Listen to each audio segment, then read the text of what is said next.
All right, we're back. Episode 43 of Cap and Trade.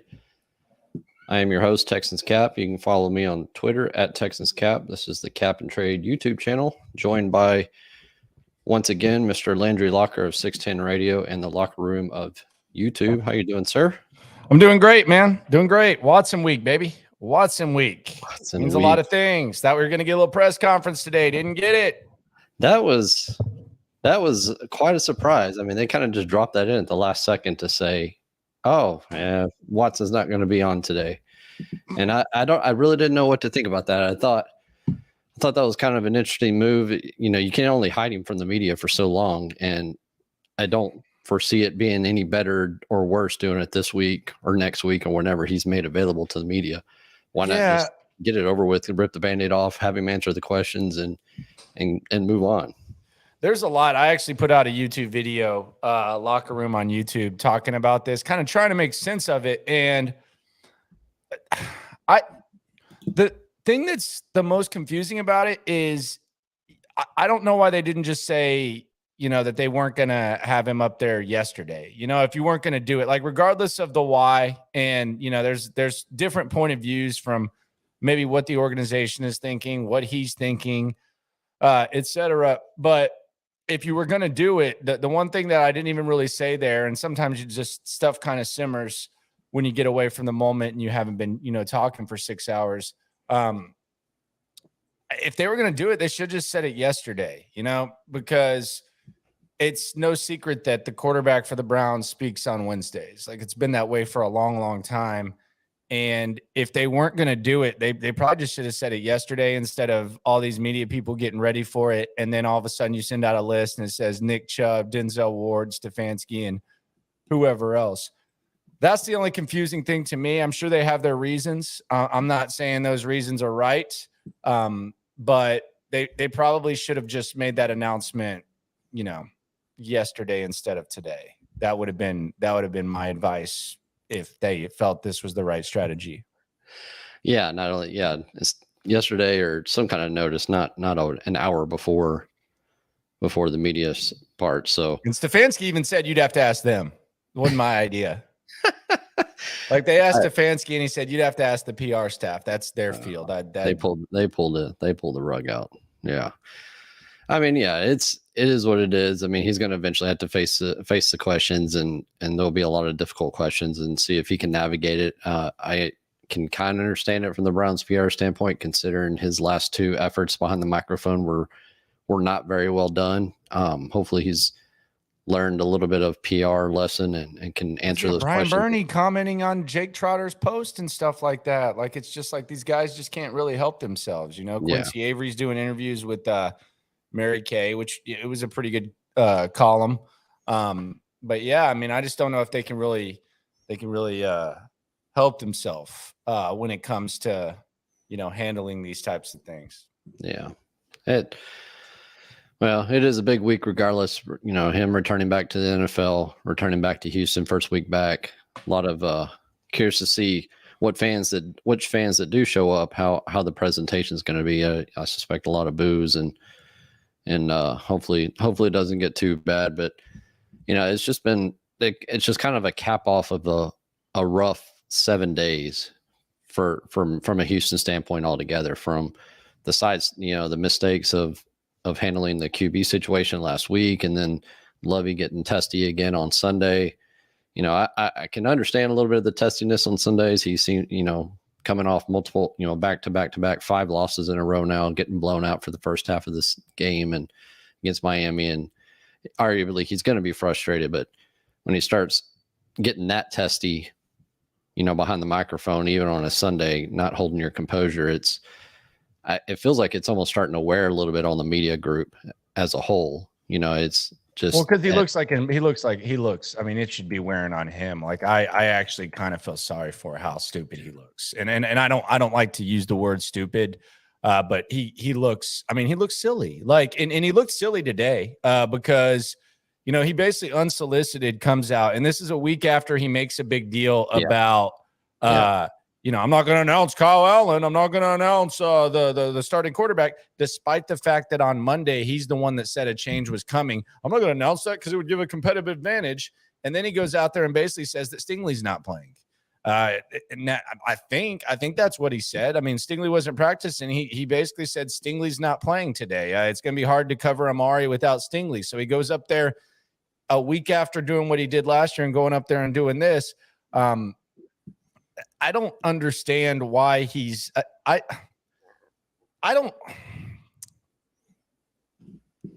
don't know how you could get mad at Brooks Cabina unless you're just trying to take advantage of someone that seems like you can pick on them. And I know I haven't really taken that angle, but like if you ever talk to Brooks Cabina, it's a very, very mild mannered guy. I don't even think I could imagine Brooks Cabina really getting mad. He always asks the right question. He works his ass off. He's there before any other reporter. He stays longer than any other reporter. He always plays the hits. Like it almost seems like he just wants to try to be a bully to Brooks Cabina because he thinks it's like an easy target. And maybe I'm out of line there, but regardless of why, he just looks silly because he doesn't like. You could at least understand why Bill O'Brien was pissed off. Like you could understand the line of it. I'm going to defend my division titles. You guys don't respect how hard it is to win. AFC South champs, all that. Like you could follow it. Lovie Smith can't even follow. He can't even be a jerk and make sense while doing so. And that's the problem. And the other thing is he's really not that good of a coach. Like, I mean, he was good for this year. And I'm not saying that he's like bad, but he's not that good of a coach. Like if Belichick treats you like that, oh, damn. Okay. Well, it's Bill Belichick or something like that. But like, he's really not that good of a coach. He doesn't have that good of a resume, especially in the last decade or whatever, to where, he should be talking down like that. And I think that's why you saw like DJ kind of jump in and ask the Tua follow-up question because for whatever reason, Lovey just sees, it just seems like he just has some sort of thing against Brooks. And I don't know if it's just an easy target thing or whatever, but he just looks silly up there, really. And he doesn't come across as someone that can even follow his line of thinking of being ticked off. And it's awkward. It's awkward to watch. It's almost as awkward as watching him call basically a prevent defense on 3rd and 11 in that second half where he was so proud of himself. It's rough. It's a rough watch in more ways than one. Yeah, and it's been mentioned multiple times. He was a good person for the start of the season and get kind of the organization and get the team back going, but get them through, like you were saying, get them through the mud. But it's become very clear that he just needs to be replaced after this year. And things have escalated very quickly in the past 2 or 3 weeks. And then his handling of the media stints is just another piece of that puzzle of why he shouldn't be the coach. And hopefully the team can find a way forward and, whatever it is for Lovey, I'm sorry, but this team needs a more modern coach. Okay. This cover 2 all day long, not even using the personnel correctly. You got your 4th overall pick who still hurt, but when he is playing completely away from his style of play that made him one of the best cornerbacks in the college football league. So it's just frustrating. You put all those pieces together and you just see no path forward with him. No path forward with anyone on this coaching staff not named Frank Ross. And, it's just kind of disappointing. And you see the reflection in the record, 1-9-1. I mean, it's not getting any better. You try to find a sparkle Kyle Allen. I don't think he's really much better than Davis Mills. We'll get into that in a little bit later, but it's just nothing is working. This team is not bought in. It seems like the locker room is getting a little bit worse week by week. And this team's just going to have to go through another major overhaul again next year from the coaching staff and from the roster. And it's just putting the rebuild a step back. When you're supposed to be taking 2 steps forward, is a new coaching staff going to put you back that much? Well, maybe not a step back, but it's definitely you stop the progress that you were building on. Of what though? You know, Of I mean, what if you were going to have a new doing. quarterback anyways, you assume there'd be a new one. I don't think, I think we've Maybe seen I'm some. just not phrasing it correctly, but I just feel like you feel like you've wasted another year. How about that? I mean, it's Not if you hire the right coach. I mean, we've seen yeah, coaches come in and have immediate success. yeah. You see it in New York, and you see it in Miami. yeah, Miami, and it easily can be done. And hopefully that's what Houston and what Cancero can find. I certainly don't know all the behind the scenes of this last head coach hire. We have all our Yeah, you do. we have all of Yeah, you do. Don't act new. Come on. You know the well, let's process put of this. We're that. not going to talk. We're not going to get into the details of it. But the point is that I really hope that Casario can really be the one that makes the decision this time around.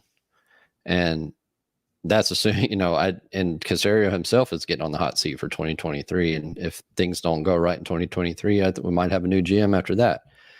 So it's getting really frustrating for the fans. It's getting really frustrating to continue to talk about the same thing over and over.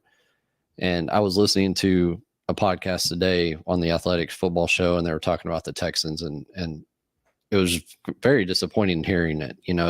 They were saying that there's nobody can feel what direction this team is going to go. What kind of team do they want to be? What's their identity? Anything like that. And it makes sense. Nobody knows what this team is going to be because we have no clue what the future is going to be. And there's a million different paths forward for 2023. So I guess we can look at it from a positive light from that standpoint.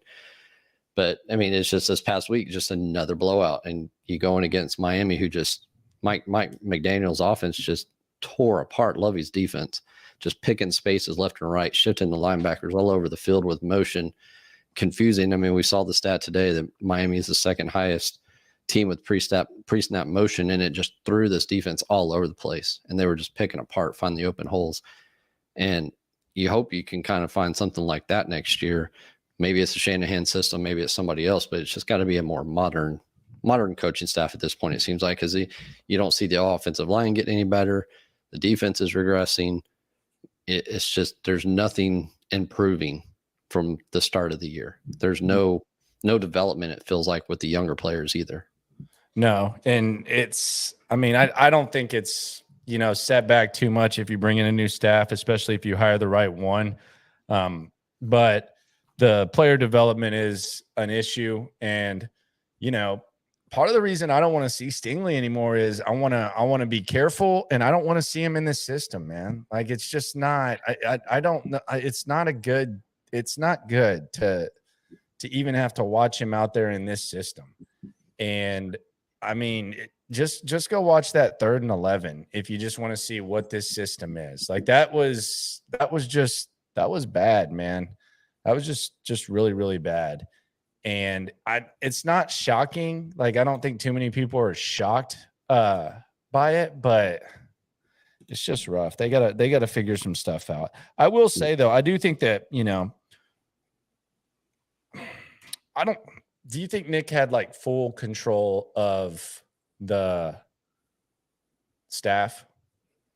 Like, No. Is it possible Lovie Smith wasn't even like his guy, and maybe it was like someone else's, and then he just kind of had to make it work a little bit? This is kind of my feeling on it. All the other external factors that led them to shifting to Lovie Smith. And I'm talking about Lovie getting here in the first place, because Lovie was basically here before Culley.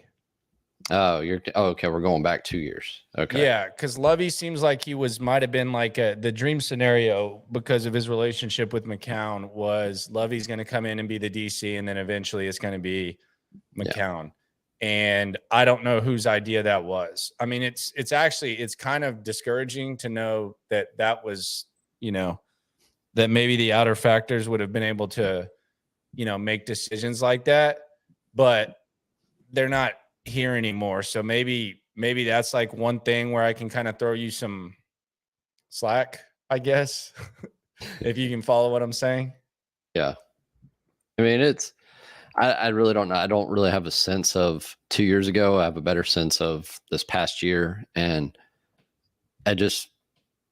if the year before was anything like this past hiring cycle, I feel like McNair's got to back off a little bit, and obviously Jackson around. So shouldn't the give Caserio full shot at picking his guy. This is your last chance.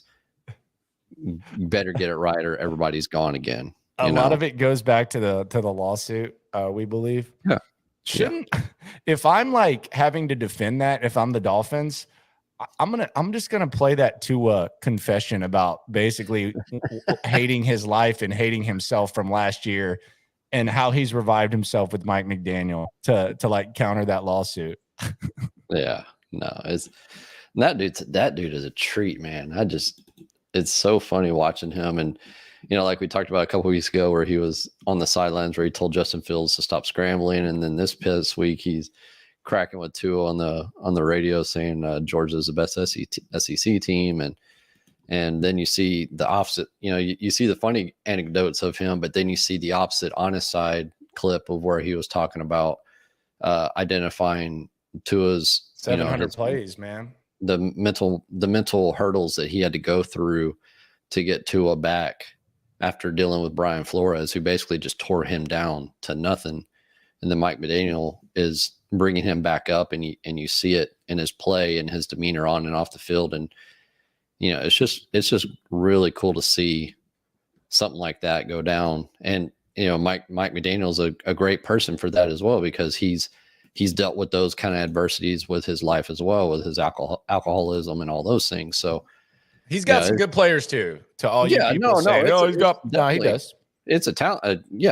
But let's not act like Tua was like Aaron Rodgers or something like that. Like there's a clear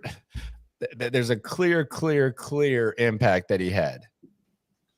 Yeah, no, it's everything, and I mean that roster was already in good shape before he got there, and then bringing in Tyreek Hill and and then trading for Chubb and bringing in some additional defensive line. It's just a good roster top to bottom, and on top of a good coaching staff. So at this point, they're a good, strong team. Or they be a team that can go deep into the playoffs, I think is going to be the next hurdle for them. So we'll see. And I mean, but yeah, just another horrific loss, and down 30-0 at whatever point it was. And you like that second half, right? Lovey loved that second half.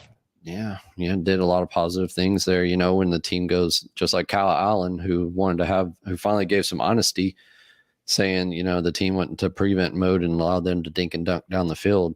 So that's how they're able to get some positive things together. And I appreciate. I do appreciate Kyle Allen at least bringing some light to the BS. Yeah, not so much coach speak. And oh man, it's just getting frustrating for him. And we'll see how it goes.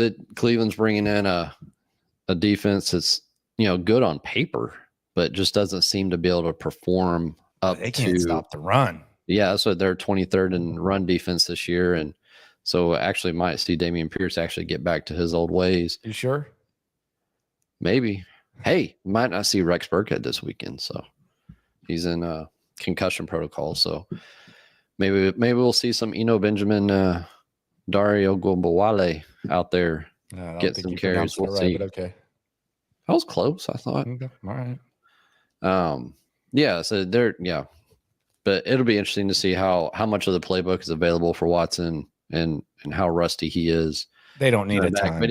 No, I'm he stays in shape afterwards, and during the offseason, during the suspension time, and he's been back practicing for 3 weeks now. So it's not like it's unknown. It's not like he's walking in day of. So, oh man, let's see what kind of comments are going. So, that was a depressing sigh after that. Yeah, man, goodness gracious, it's rough. Jeez. It's like my goodness, Cap. There's not much talk about the team. Yeah, I'm good. There's not much talk about the team, and then I was listening to another little bit of a podcast on the way home with Dane Bugler, and he was talking about they're doing their initial mock draft and just breezed right through the Texans, like 2 seconds. Oh yeah, Bryce Young. If that's who Caserio wants, that's who blah blah blah. Moving on. and just nobody wants to talk about the Texans. And I get it; they're the worst team in the league, but it'd be nice to get a little more exposure. Maybe once the season's over, but yeah, it'd be nice. It'd be nice, man. Some excitement, Maybe As Sam Blum says here, 6 more weeks. Yeah, that'd be all right. Yeah, be okay. Be worse. Got some good matchups. Browns, got the Cows, got the Chiefs, got some division games. So yeah, I mean, you see that. I see there where even Texans Twitter is starting to kind of go at each other a little bit. So, and I like it. I like the passion. Shout out to you. Well, if you want to be obnoxious, go at it. There's going to be some good back and forth, some good discussion. Do it, man. Go at each other. Y'all need to be there. There's people that aren't even like doing it. So go at it. Have fun. Do your thing. Constructive. Do whatever you got to do. There's some guys that want to shoot slugs. Shoot slugs. Go at it. Have fun. Don't worry about it. Just be creative. Be funny. Be passionate. Creative was on the timeline this evening with somebody mentioning. Just say it. Just buying it. I think it was Rivers Creeks. That blew me up the other night. Oh, when Bill called him Creeks. Yeah. Rivers is covering the team again. Is that I'm having a hard time. I like his reading. I don't know, but did he take some time off? He's back. I'm not sure. He had he did a Casario should be fired. Taking Russell Wilson's contract in exchange for Denver sending their first round pick, which is owned by San Francisco. No. Oh, so he wasn't even aware of that. Yeah, that's what happens when you just can pick and choose when you cover a team and you try to come in, man. It can get through you. I don't have that luxury, but yeah. There's a lot of comments coming in. Wasn't he mad because he was like stealing videos or something? Yeah, supposedly the Texans kind of got onto him a little bit. So he just said, fine, I won't cover y'all anymore. Oh, I'm sure they're devastated. Yes, I know. Yeah, he's a good writer, though. He's a very good writer. Good. Yeah, he works for. I didn't know that he was writing again. I know he wrote that one column. I didn't know he was writing again. So good. I think it was just the occasional drive-by tweet kind of thing. Oh, okay. But no. But appreciate everybody listening in. We got a lot of comments coming in here on the YouTube channel, and got some folks over on Twitter Spaces listening in. So if you got any questions, comments, throw the comment up, or you can tweet at the show, or you can hit that mic icon on the bottom left of your screen and hit the request button and bring your question to the show as well. We'll try to cover as much as we can tonight. Let's just kind of go through some of the comments here. Bring Derek Carr home from Tony. Man, I don't know about that one. Let's move on. Let's move on. We don't need to talk about that yet. No, it's a little early for that. Let's move on. Sorry, Tony. The only one toxic enough to fix his team is Bill O'Brien, ironically. Oh, these comments are golden already. What happened to the O-line coach from Green Bay? I don't even know if he got another job. He might be in college ranks. James Campen? Yeah, but he was bad. He was just bad here. Is Warhop good? No. Yeah, I don't know. Maybe he doesn't have a lot to work with. I just don't. I'm not talking about an O-line coach next year. I didn't do it this year with Warhop. I'm not doing that again. Why? What do you mean? I just don't need to we'll see. If you're good, you're good, and then we'll address it. But I'm not breaking down like an O-line coach anymore. I'm just not doing that. I've done that too much. No, you just got to count on the team to bring somebody in who's unless you hire like a Bill Callahan, like some of the someone that's like like that is like an all-time great. We'll see what happens. No, I mean you've got three players with first round pedigree on that offensive line with a decent middle of the road veteran and whoever it is at center, but they've got to improve the offensive line, obviously, but personnel standpoint. But I say he's not a good coach because it's gotten worse every week, and not just with Kenyon Green, but the offensive line as a whole is regressing every week. At least me, we're hoping for a middle of the pack offensive line this year, and they started out that way. First 3 or 4 weeks, they were a middle of the pack, top 15 offensive line in whatever metric you want to look at, but each week it's just getting worse and worse and worse. And that's my point with the whole roster. Just every segment of this team is just getting worse and worse every week. And that's just a straight up reflection of the coaching staff. And that's why they've got to go. And, I don't see any reason why to bring them back. And I think pretty much most of the fan base is kind of moving that direction now. I think there was some folks that were fine with keeping him around maybe 1 or 2 weeks into the season, but man, it's just gone downhill quickly every week with this team. And, I don't know how much longer they're going to go after Lovey. I feel like I said, most of the fan base is resigned to him moving on. And I feel like the next villain is going to be Nick Caserio. It's, 2 or 3 weeks into the season, this draft class is great, fantastic job. And now it's Stingley can't find the field, can't get on the field. Kenyon Green is getting whooped every week. Jalen Pitre is missing tackles every week. Brevin Jordan is now inactive every single week. And it's starting to shift that target starting to shift over to Nick Caserio. So it's going to be interesting to see how that is managed in the coming weeks through the end of the season. Yeah, Pierce is a 1B. I mean, we were getting a little ahead of ourselves. He's a 1B. You got to have another good back with Pierce. Yes.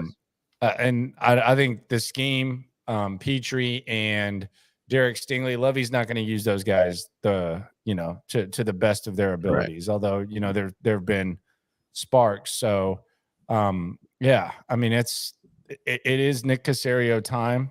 You've been through the mud, and then that's where you really judge success. I mean, really, this is going to be one of the most critical off seasons that we'll witness in a long time. And I'm excited for it. I'm excited for the game on Sunday, and that's really all you can say about Lovey. Lovey is just the thought of Lovey Smith coming back next year is just depressing, man. Like, it is just depressing because I don't know, man. It's just the it's not going to get any better. So it could get better, and then there'll be like they improved this many games, like just like he says when he talks about Tampa Bay, we won 4 more games than before and all that type of stuff. I mean, it's just there's no. I know it's funny because you know what the funniest thing about it, and I don't want to completely judge Caserio for this because this is a different year than moving forward. So I don't want to act like this is like a Nick Caserio mindset or anything. But it's just funny how, like, when he talks and stuff, he likes to say, like, there's some nuance to it, or, there's nuance and all this. I don't think I've ever watched and listened to an NFL coach talk with less nuance than Lovey Smith. Like, because seriously, like, you know what I mean? Like, it's we got to run the ball this many times, and it doesn't matter if there's guys in the box. That's the way you do it. You got to run in the box, and we got to do this and this and this and this. Like, the tanking people look pretty like the people who are saying like this is a tank, a calculated tank.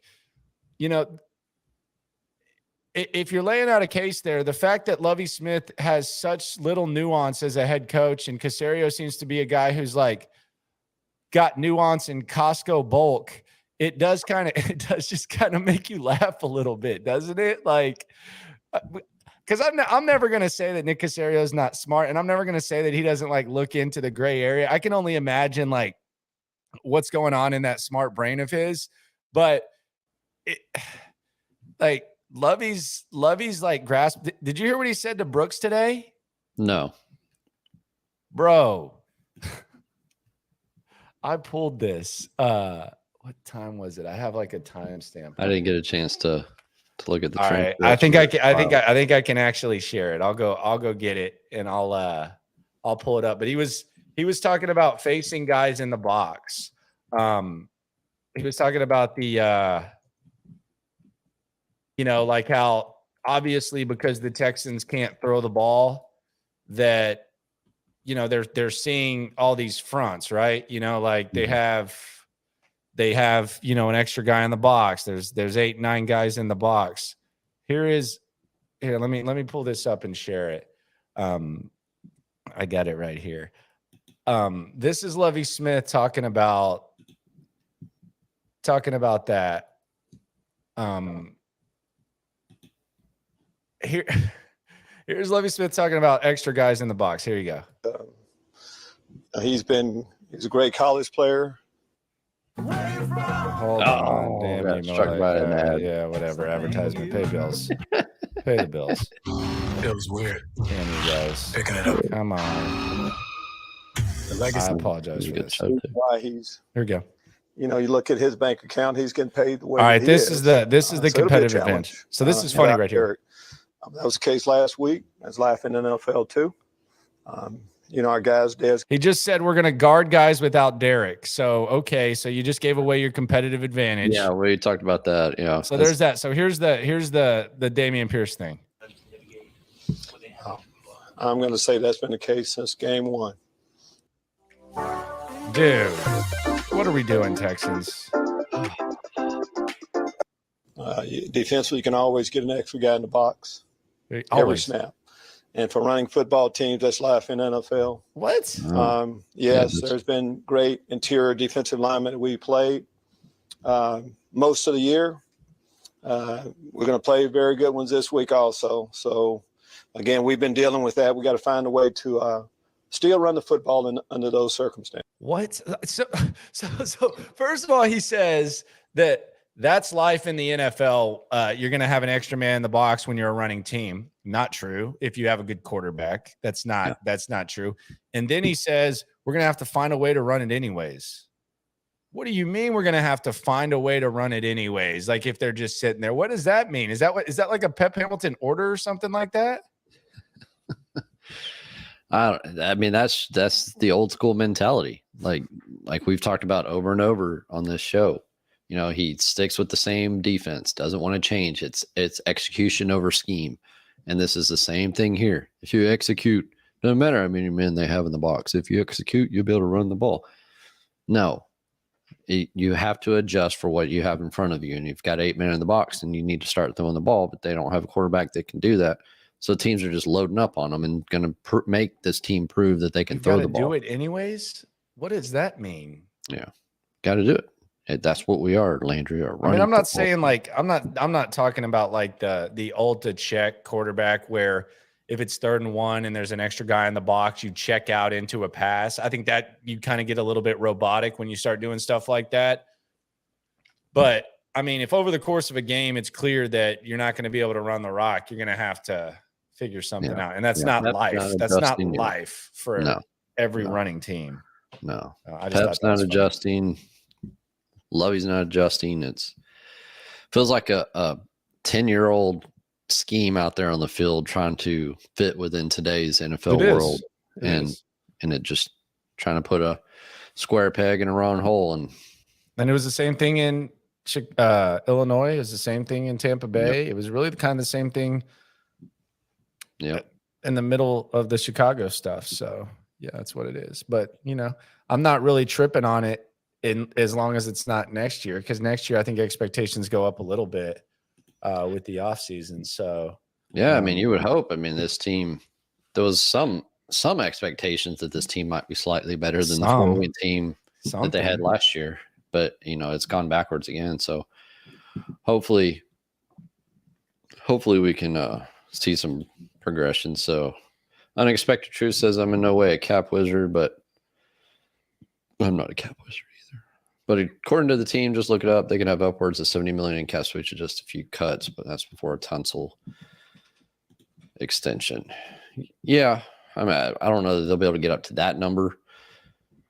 Like I said, like I've mentioned here before, they're going to assign some of their future players, their practice squad players, to future contracts after the season's over, and that's gonna eat in probably $7 to $9 million. So that $48 million that you see on over the cap right now, that's already going to drop down to 38. But yeah, there's some moves that can be made Let me see if I can do this.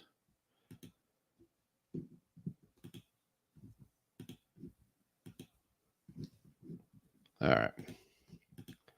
So y'all can see that. So this is the calculator on overthecap.com and in 2023. So like I said, they're at 48 million. Getting wild now. Yeah. So we'll play a little fun. So Eric Murray, right? He's going to be cut, right, Landry? You sure? I don't know. They like them He some. might Eric retire Murray. his jersey. We'll go ahead and release old Mr. Murray. Thank you. Bye-bye. Kirksey, Hughes. Is Kirksey going to get cut? I think they're going to stick him around. They're going to keep Maven's they're going to keep Kirko around? Depth. Oh my God. Okay. Mario Addison. He's 36. He Justin probably Britt. wants to go. Justin Britt's out. We'll say Mario. Are you sure he's not going to come back?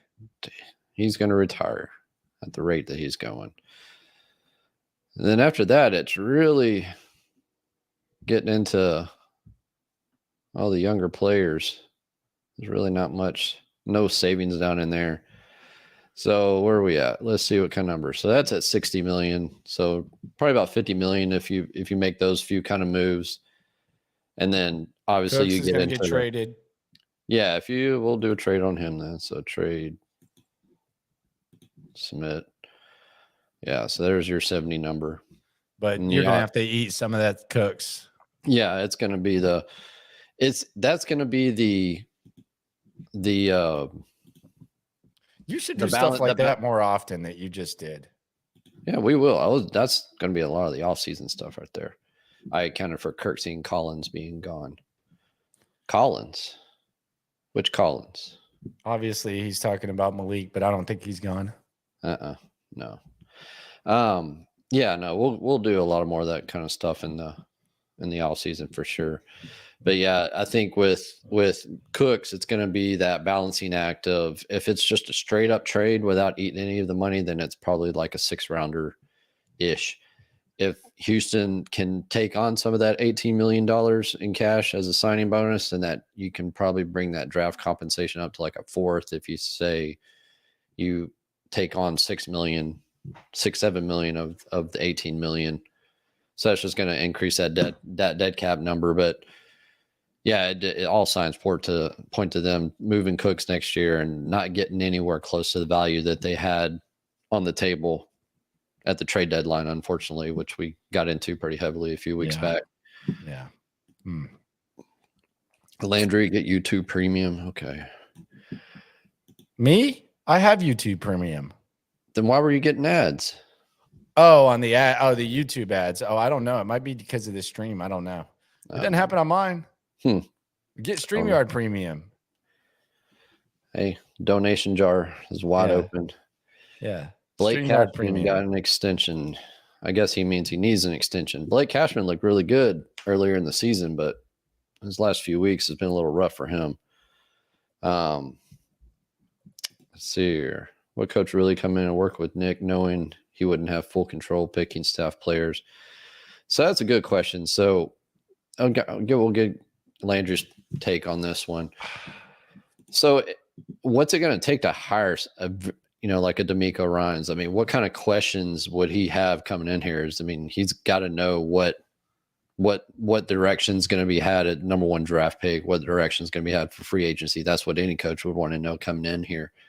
But what kind of working relationship are they going to have with Caserio? Is it going to be top, Caserio down to him, or is it more a coordinator effort? And, you already seen what happened the last couple of coaches, and it's a fair point. What kind of coach would want to come in here and work with Nick Caserio? I don't know. I think the assets just on the surface are very appealing. I think it's very appealing. I think, this whole they fired, and McLean's has said this, they fired 2 guys consecutively in 1 year. It makes it unappealing. I actually think it makes it more appealing because they're going to the next guy they bring in is going to be a long-term hope.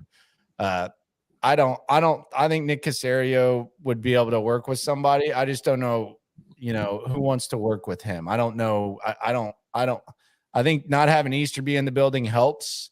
But I have no idea. I don't know what Nick wants. I don't know what these guys want. I don't know. Like, who would you think? Like, if you had to guess, let's say that Lovey's gone.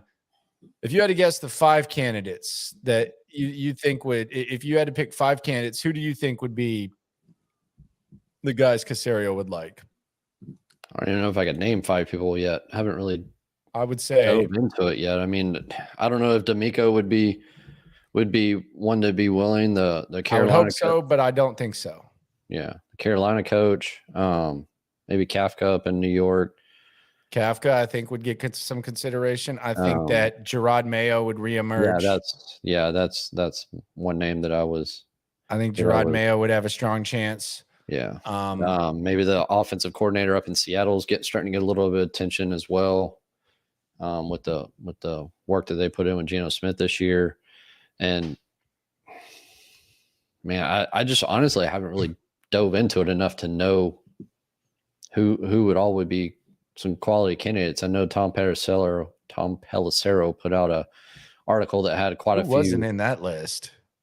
Had a lot of names in that list. That's the problem. I think it was like 750. Yeah, so I just can't answer the question, Landry. I just don't know enough people. You got any names? Yeah, I would say Kafka. I mean, and again, these are guesses. I would say Gerard Mayo reemerges. I wouldn't be shocked if Bubba Ventrone got an interview. I know that's random. I just wouldn't be completely shocked by it. But yeah, I think Kafka would be one of the guys to look out for, and I like him. I think I think he does a pretty good job. I know they liked him a lot in Kansas City. The D'Amico dream, I don't really know if that's the case, but I would look out for like the Gerard Mayos. I think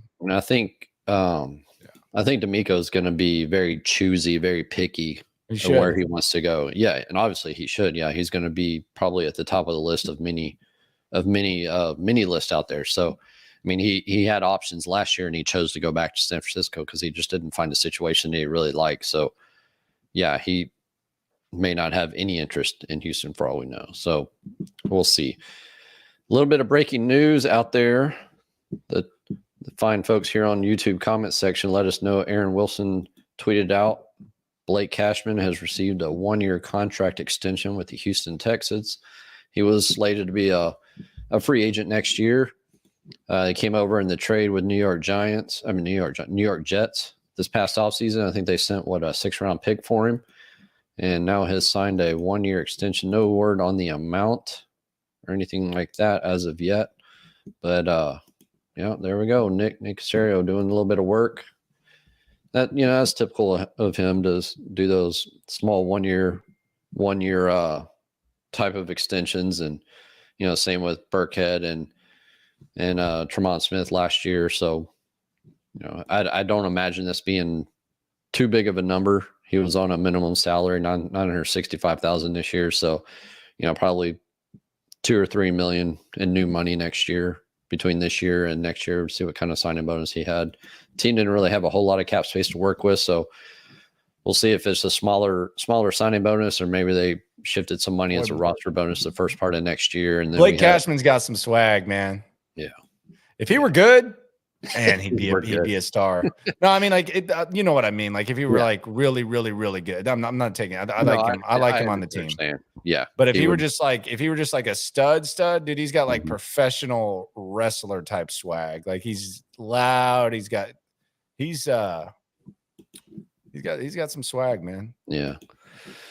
Over on the OTC evaluation tool, it had him at a 2.9 million APY value. So we'll see if it comes in around that number.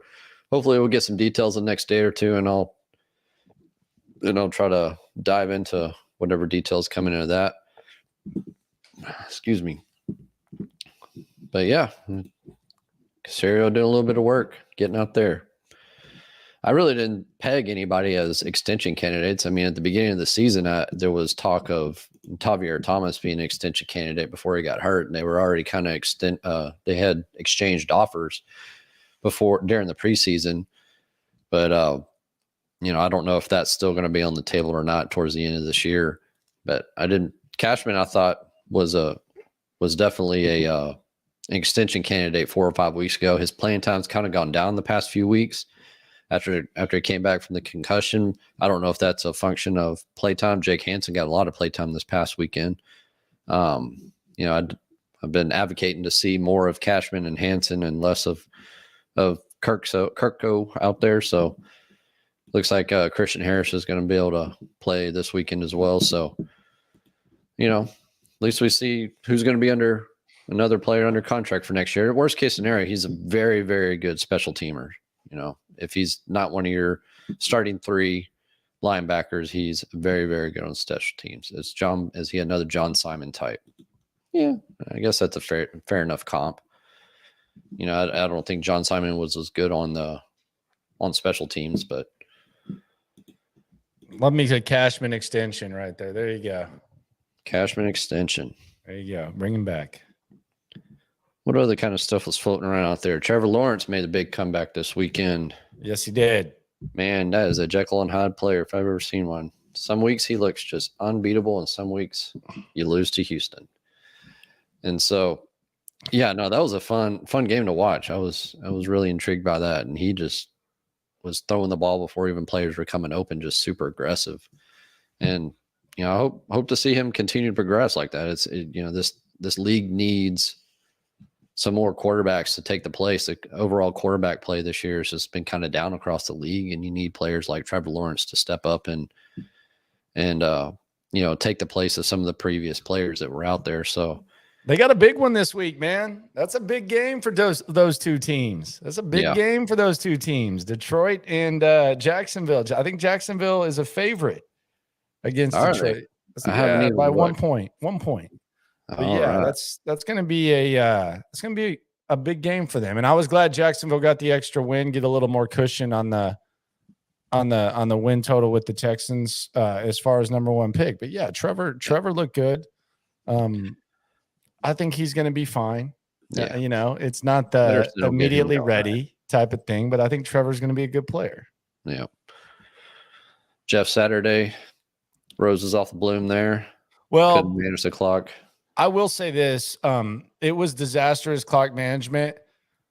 But if Matt Ryan's going to sell out and tuck it and run on whatever it was, 3rd and 17 or whatever, man, don't dive early. Get your ass ahead of the line of scrimmage right there, because that was where it kind of got chaotic. Where and there's really no excuse. You should have called the timeout no matter what. But they wouldn't have turned the ball over on downs if Matt Ryan, take those extra steps and then dive or whatever. But he dove. He ran 14 yards, could have easily gotten the 17, and he dove. He is washed, by the way.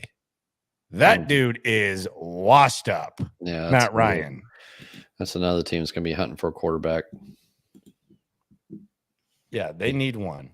Yeah, they might need to. Need to be where Derek Carr ends up, somewhere over there. There's a few people that have mentioned that as a place for him, or whether they just go straight to the draft because Will Levis might be kind of in the area that they're picking in the first round.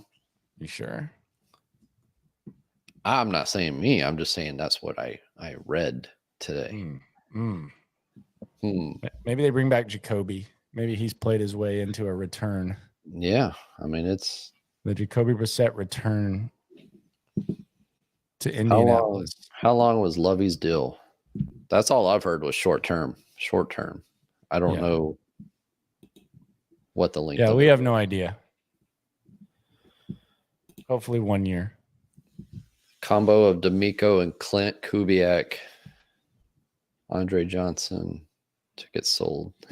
What is the appeal of Clint Kubiak? I'm not asking, like, outside of the obvious. Know. I mean, like, what I haven't. I don't know. Yeah, I hear the name and stuff, and it's like, well, what has he done to make you feel like that's the guy that I want to come in here and oversee Bryce Young? That just seems seems like kind of I get it because he is a Kubiak. I love Gary Kubiak. I'm rooting for him, and it's part of the tree that we always talk about, like indirectly. Kubiak starts at the top, but Like as far as actual work.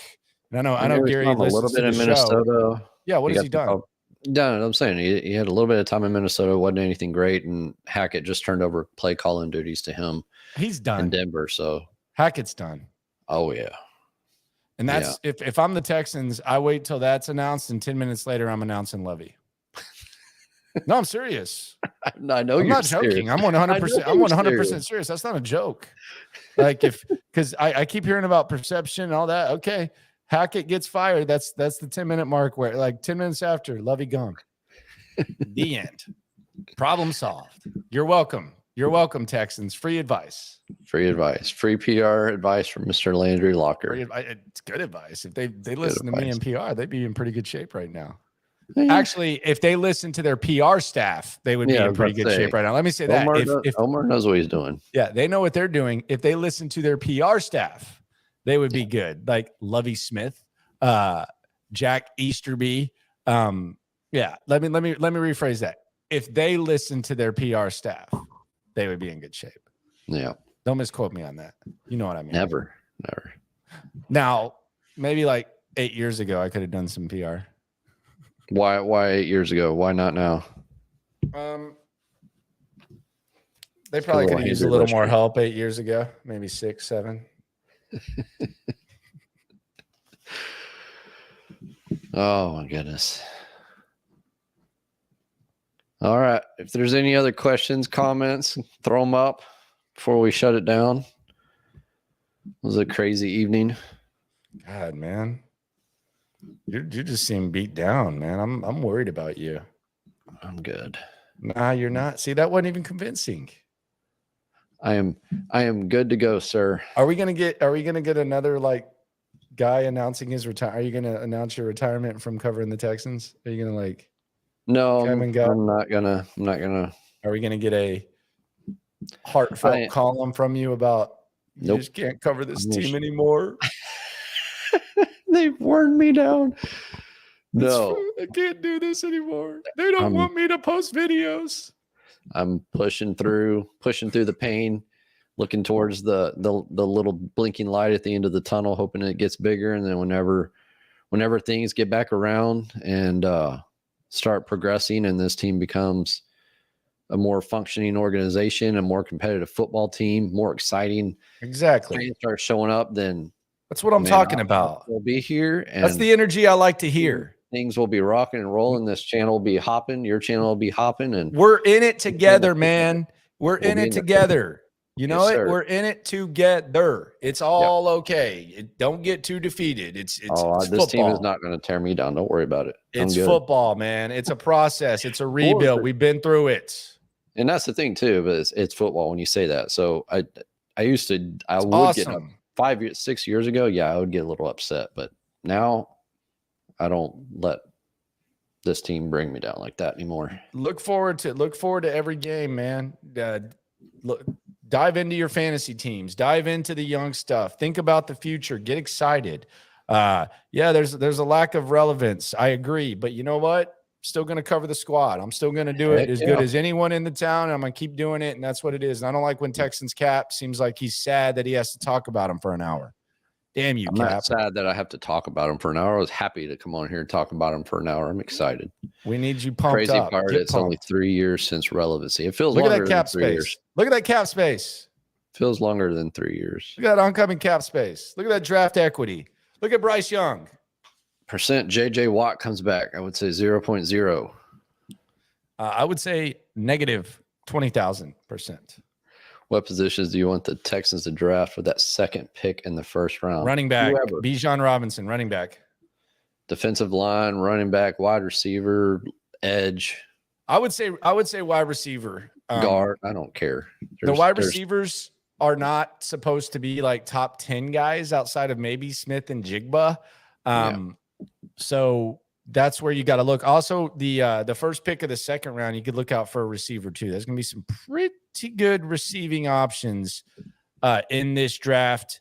And there's going to be some guys, day 2 that they're going to be ball players.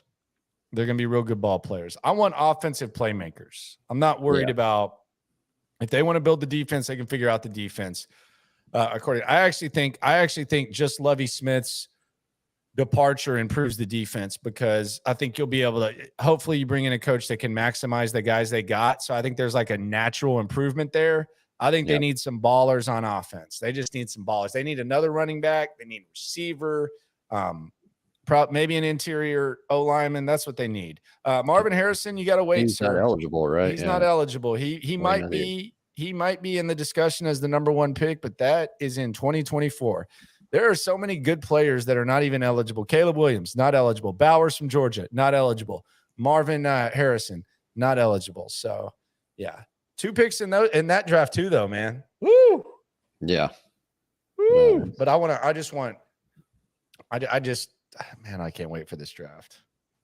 There's going to be so much debate about Bryce Young. That's going to be like the most. Ooh. Traits versus playing ability. It's going to be the topic du jour. I'm looking forward to seeing young Ari getting mad about. I like watching him get mad. Not mad, but just discuss the Bryce Young thing. I actually enjoy the dialogue.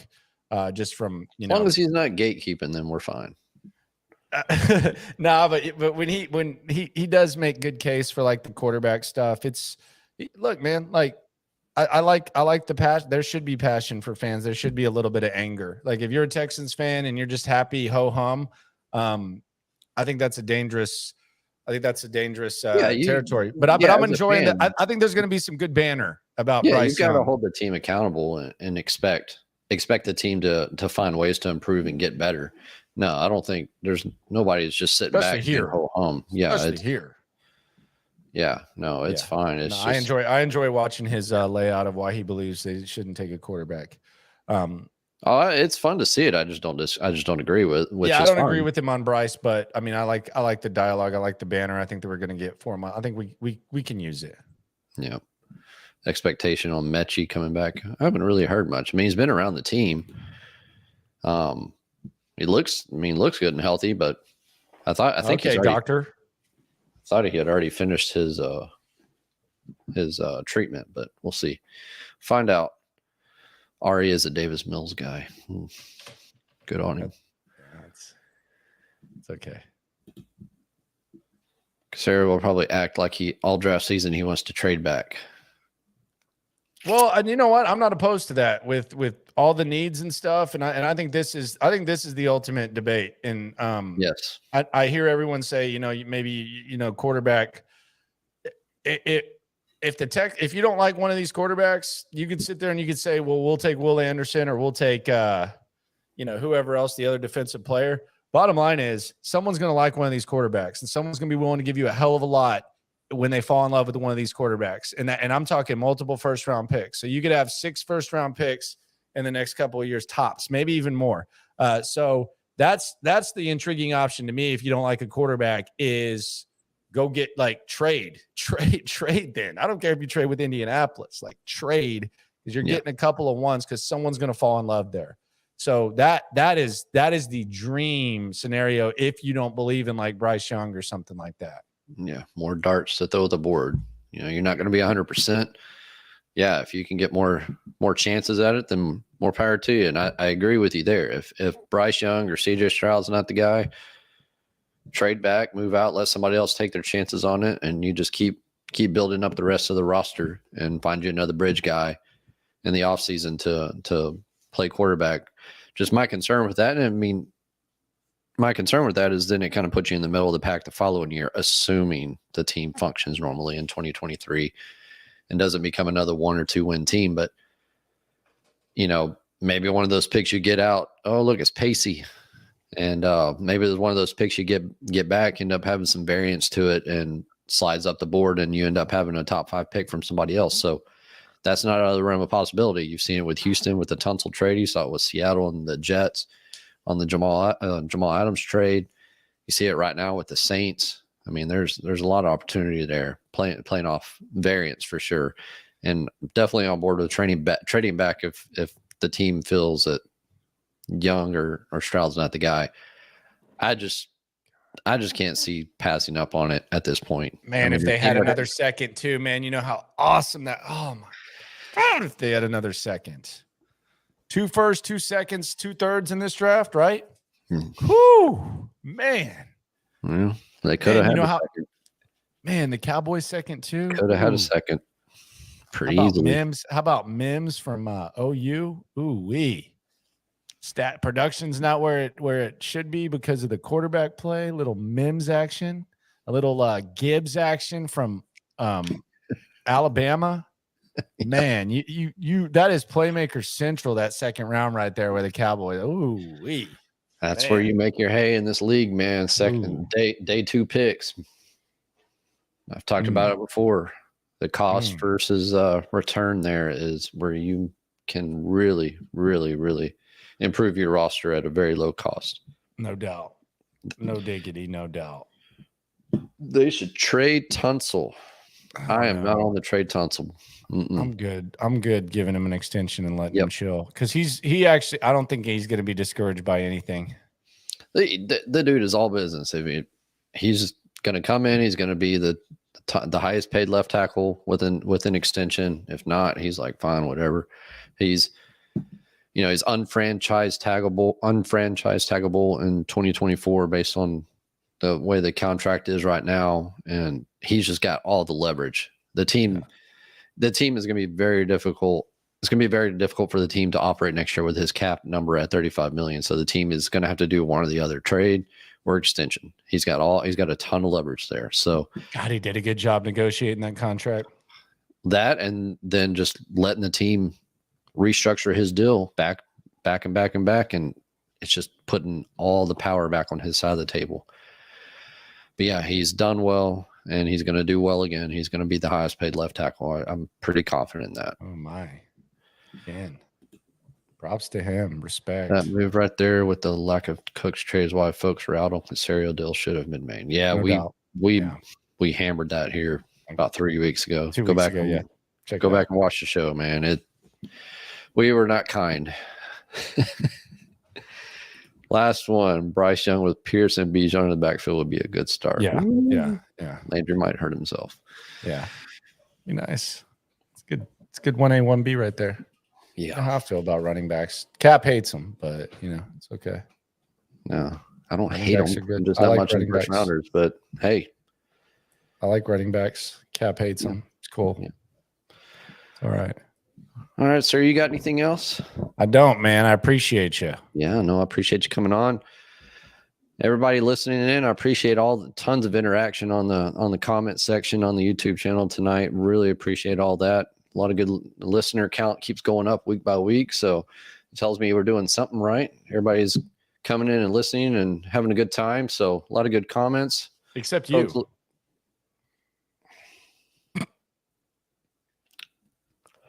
we'll chat afterwards. With that, I appreciate everybody listening in. I appreciate all the time. Landry, hope you have a good evening, sir, and I will see you this weekend. All right, man. I'll Later. see you.